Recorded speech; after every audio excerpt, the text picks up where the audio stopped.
Hi, I hope you all are doing well. For my first rotation, I was placed at PK Therapy, located in Baldwin City, and it's in a pediatric setting, and typically they work with kids with sensory processing disorders, autism, ADHD, developmental delays, behavioral disorders, coordination disorders, Down syndrome, TBIs, dyslexia, and feeding and oral motor challenges, which I will be talking about this disorder called ARFID, and it is a eating disorder. So ARFID is avoidant restrictive food intake disorder. And the main goal of this project is to just overall educate people and have a better understanding of ARFID, especially in children, so that just people can make it, or at least PK Therapy can make it more aware to parents.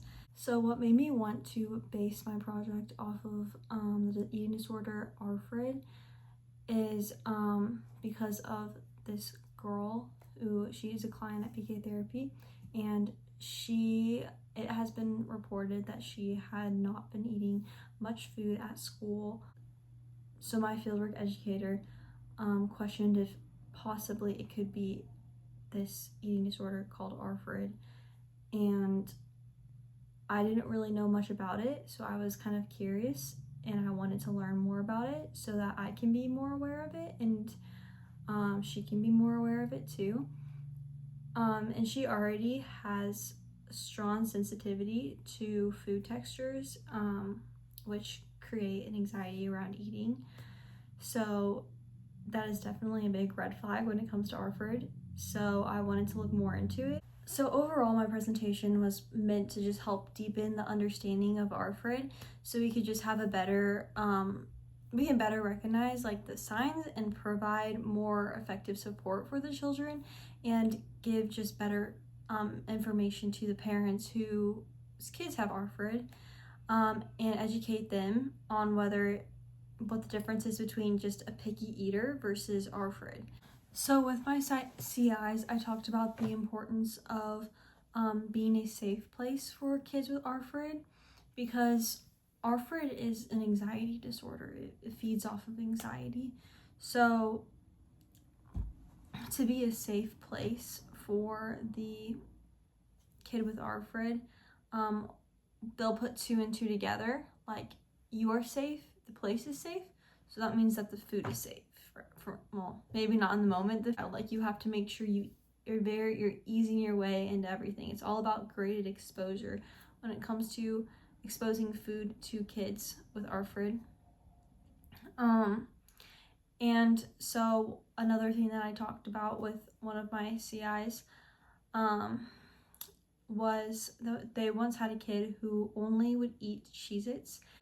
The goal was to try to get the kid to go from a Cheez-It to a sandwich, because a sandwich is a lot more beneficial when it comes to like the nutrients, and gives them the more nutrients they need to survive, versus just Cheez-It. The next thing is called a food ladder.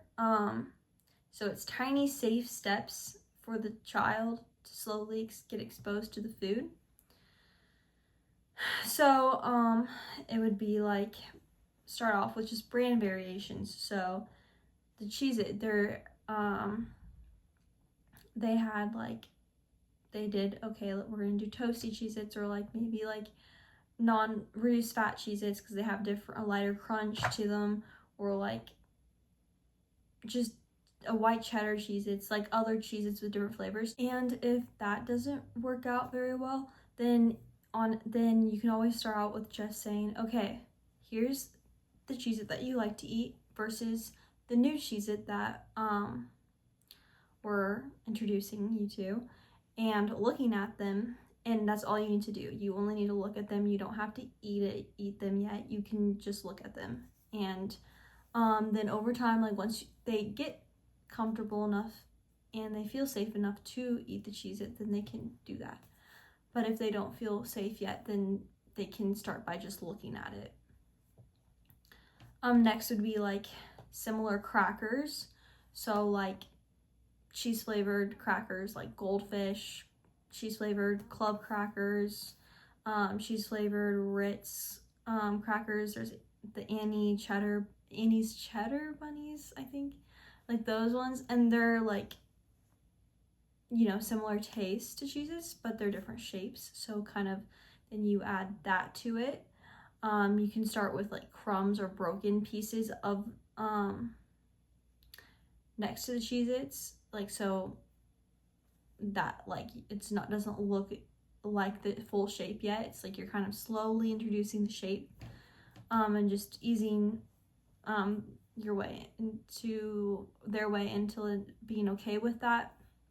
And then once they get comfortable with that, then you can introduce them to like other crunchy, like non-cheese crackers, like saltines, wheat thins, Triscuits, the other ones. And they can always like start with like food play. Like they don't have to first like eat it immediately. They can always like touch it first, get more comfortable, like break pieces off. Or like they could even feed like their stuffed animal or their doll if that makes them feel more comfortable first, so that before they try it themselves. So then after you get past all that, then you move to the lightly flavored carbs like toast, pretzels, and then plain chips, and then you can get to the soft foods officially.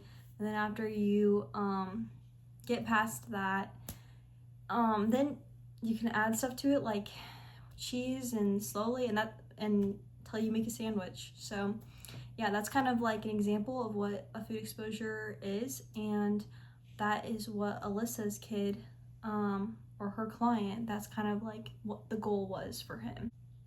Unfortunately, he did not make it there, but yeah, unfortunately that didn't end up happening for him, but that was his original goal. But I think he did make it pretty far, so they were able to do orange foods, so they got to like him be more comfortable with like other orange foods, I think, like orange drinks, even like orange soda and stuff like that. So we talked a lot about that.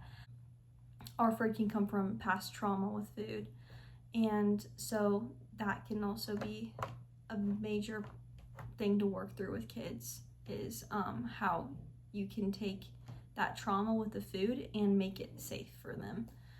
So we talked a lot about that too. And so it was overall just a really good conversation. Also talked about the conversation we'd have with the dad of the girl who is having those sensory issues with food, and also just like that weird avoidance with food, and how we would have that conversation with her parents about our FRID, and just like being aware of that, and like hear and explain to her the red flags of our FRID so that they can be aware of it.